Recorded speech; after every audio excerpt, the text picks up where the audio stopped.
Bom dia, paz do Senhor a todos. Manhã maravilhosa, né? Nessa manhã eu quero refletir um texto com vocês que está em Apocalipse, capítulo 1, no versículo 8, que diz assim, ó: Eu sou o Alfa, o Ômega, o princípio e o fim. Eu sou o Alfa, o Ômega, o princípio e o fim. A minha pergunta para nós pensarmos nessa manhã como que será que nós temos imaginado Deus? Qual é a nossa cosmovisão sobre Deus? No contexto que estamos vivendo, onde está Deus? Quem Ele é? Ele cura filhos e cura pessoas que parecem ser injustas aos olhos do mundo, muitas vezes pessoas que nem creem em Deus. Então ele não só cura filhos, porque ele seria um Deus injusto. Imagine uma pessoa que nunca entendeu quem é Deus e vive uma vida sem uma liberdade em Cristo. E no dia do seu julgamento final, a Bíblia vai dizer que todos nós vamos se ajoelhar perante um tribunal e vamos confessar os talentos que Deus nos deu que a gente não usou, né? Muitas vezes nós entendemos que não é confissão de pecado, porque Jesus já sabe do nosso coração. Então Jesus vai perguntar Deus vai perguntar para a gente o que a gente fez com os nossos talentos. E eu acho que essa é uma pergunta tanto para a pessoa que creu, tanto para a pessoa que não creu, porque Deus ele cura todos, né? Que Ele não é um Deus injusto. Então Deus não cura só os crentes, né? Todos vão e muitas pessoas se aproximam de Deus justamente no mundo, num tempo como que vivemos, numa época difícil, principalmente num ano difícil que passou, que muitas pessoas se aproximam de Deus pelo que Ele pode nos oferecer e não pelo que Ele é. Então, uma cura não quer dizer exatamente que seja uma liberdade em Cristo. Você vai ver o exemplo de Jesus curando 10 leprosos e um encontrou a liberdade em Cristo, um reconheceu o poderio de Deus e Jesus disse assim: olha, para você sim foi salvo. Então muitas pessoas irão se aproximar, irão receber a cura, mas isso não quer dizer exatamente uma salvação. Então o João ele tem essa revelação onde Deus diz assim, ó: eu sou o início e o fim, eu sei de tudo, desde a criação. Jesus respondendo para Jó assim: aonde estava você quando eu criei as estrelas, quando eu criei o universo?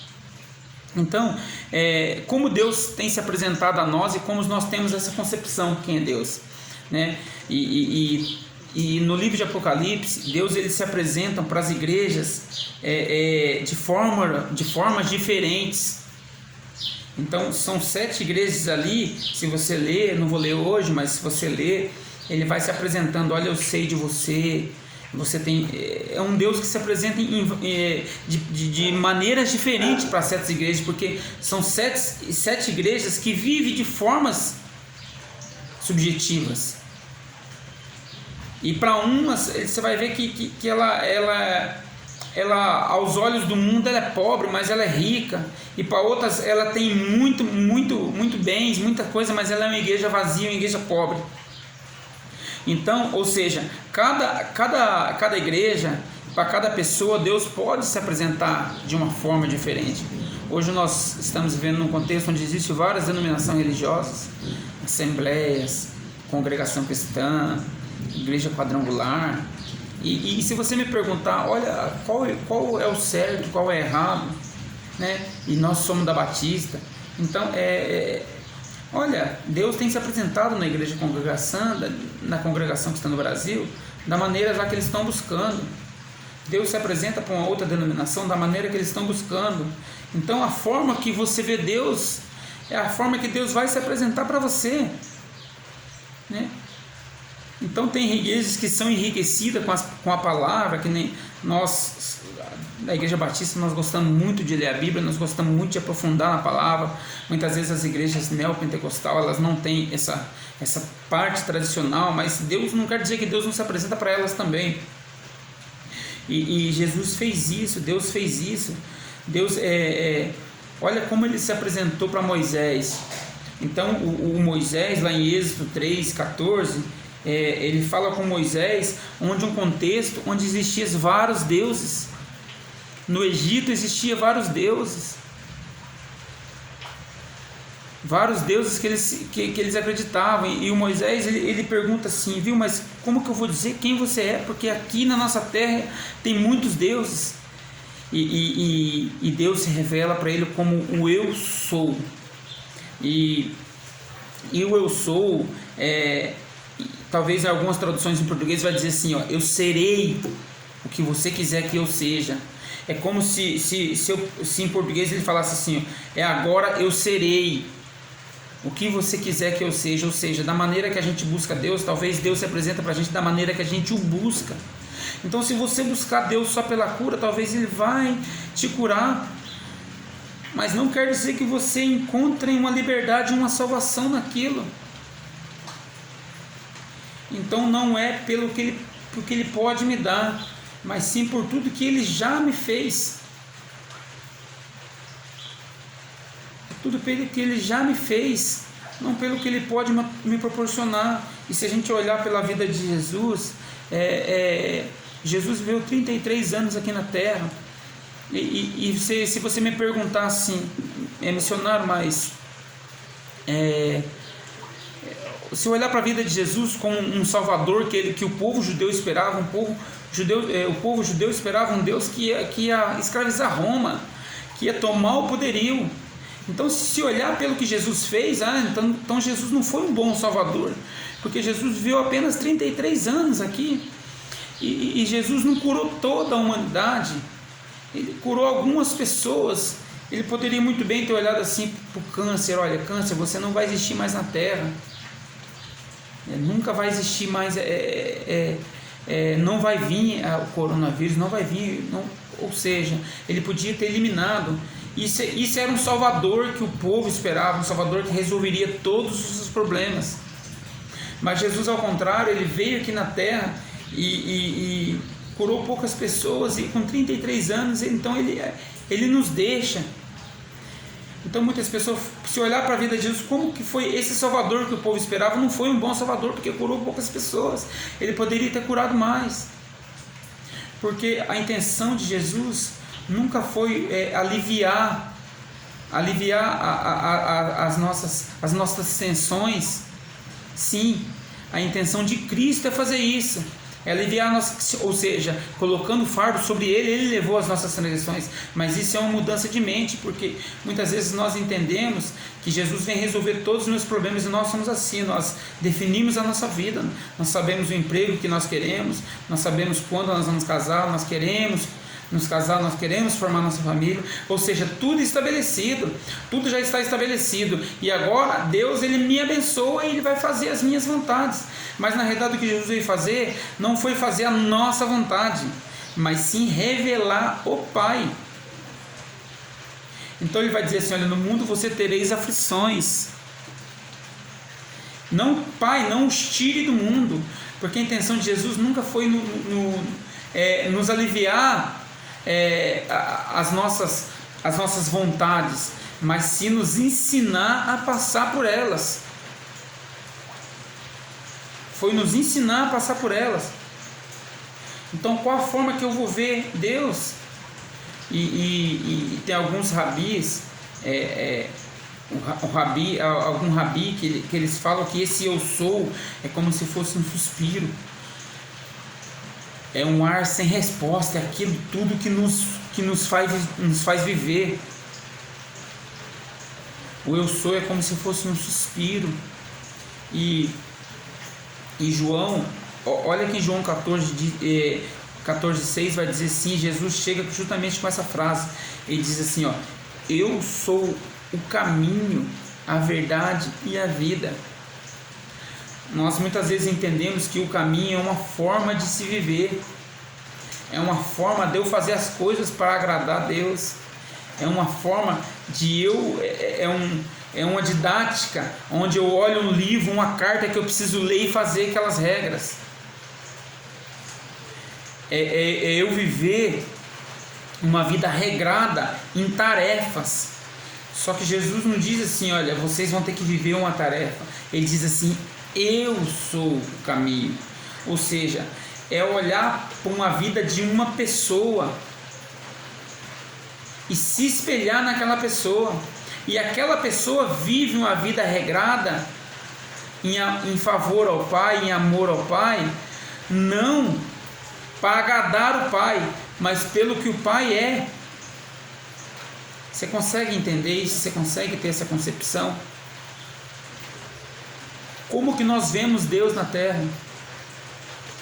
É um Deus que só vai me dar as coisas que estão determinadas por mim? Ou eu viver agora tentando cada dia ser melhor por algo que Ele já fez?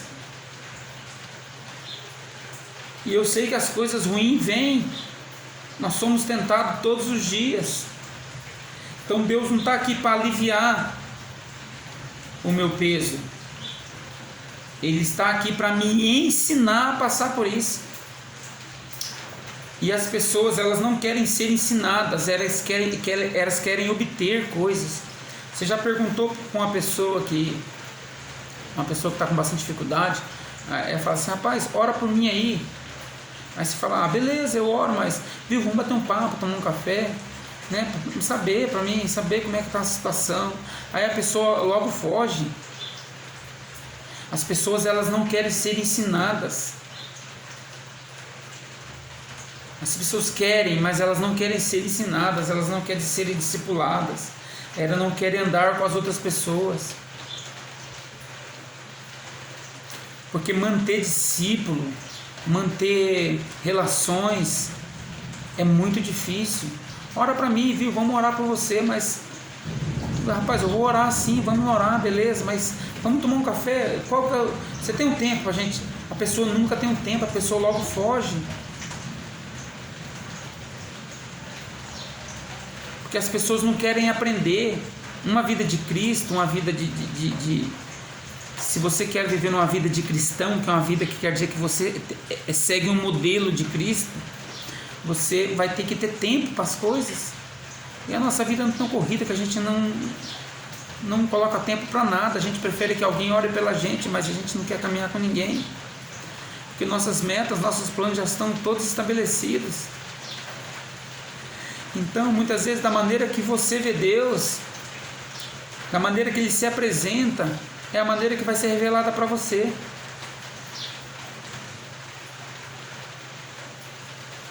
Se toda a vida eu buscar um Deus de cura, Deus pode muito me curar, mas não quer dizer que eu estou sendo salvo por isso.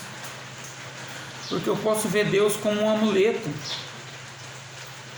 onde Ele supre todas as minhas necessidades, porque nós estamos loucos pelo poder de Deus, não pelos seus ensinamentos, não pelo que Ele é.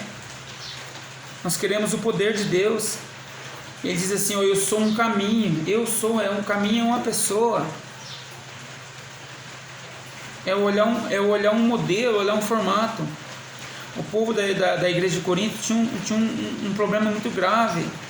Muitos deles não viram Jesus Cristo, não viram Jesus, o Deus encarnado. E eles, muitas vezes, eles entravam em dúvida. E Paulo faz uma coisa extraordinária nesse momento. Paulo fala assim, olha, tudo bem, já que vocês têm dúvida, olha para mim, me imita, que eu estou imitando Cristo. Olha que responsabilidade. Eu queria que você pensasse se você é modelo para alguém nessa manhã. Qual a forma que você tem visto Deus de verdade? Porque muitas vezes eu vejo Deus, nós estamos dentro da nossa denominação, nós estamos dentro da nossa igreja, mas muitas vezes a nossa visão é distorcida pelo Deus que vai sempre suprir as minhas necessidades e nunca vai me ensinar nada. E a forma de Deus nos ensinar mais é quando nós somos tentados, quando nós temos problemas. 80 ou 90% das pessoas que procuram o Evangelho procuram por alguma necessidade. Porque todas as vezes que nós entramos em tribulações, o amor de Deus vai se fortalecer nas nossas tribulações. Então, meu irmão, se você está passando por algum tipo de tribulação, algum tipo de perca, todas as coisas cooperam para o bem daqueles que o amam. Então, se você ama a Deus e está acontecendo algum problema na sua vida, alguma dificuldade, isso está sendo para cooperar juntamente com o seu coração para você crescer espiritualmente. Porque muitas vezes a nossa fé vai esfriando, que algo tem que vir para nos fortalecer. Todas as coisas cooperam juntamente por o bem daqueles que amam a Deus. As coisas andam juntas com aqueles que amam a Deus. Então Deus é um Pai que não vai dar sempre o que a gente quer. Ele fala assim para a mulher samaritana, lá em João 4,16.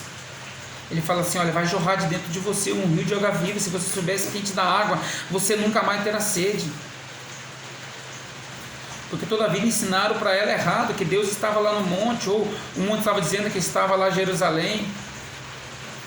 E Deus, em Joel capítulo 2, versículo 8, se não me engano, diz assim, que naquele dia Ele vai derramar o seu Espírito sobre todos. Ele diz assim: olha, o Espírito vai ser derramado. E na hora que derramar, você vai me ver de uma outra forma. Você não vai me ver num lugar, mas você vai viver aquilo que sou. Você não vai me ver no monte, não é uma expressão da maneira que você vai. A sua maneira que você vê está distorcida, porque você está acreditando que é lá. Uns acreditam que é no Monte Gerizim, uns acreditam que é lá em Jerusalém. Não. Na hora que você me enxergar, você vai ver que dentro de você vai jorrar, você vai entender agora, você vai cair as escamas serão caídas. Você vai ver um Deus que te ensinaram que é um Deus diferente. Não é um Deus que está lá, é um Deus que está aqui. Um Deus que está aqui. É um Deus que se transforma a todo tempo. Então, o que eu queria deixar para você essa manhã: como você tem visto Deus? Você tem visto Deus como um amuleto, ou você tem visto Deus como Ele é? Você tem visto Deus pelo que Ele fez, ou pelo que Ele está fazendo e vai fazer? Eu sou o Alfa, o Ômega, ou seja, todo o princípio e todo o fim foram estabelecidos por mim antes de tudo. Pense sobre isso. Amém? Deus abençoe e um bom final de semana.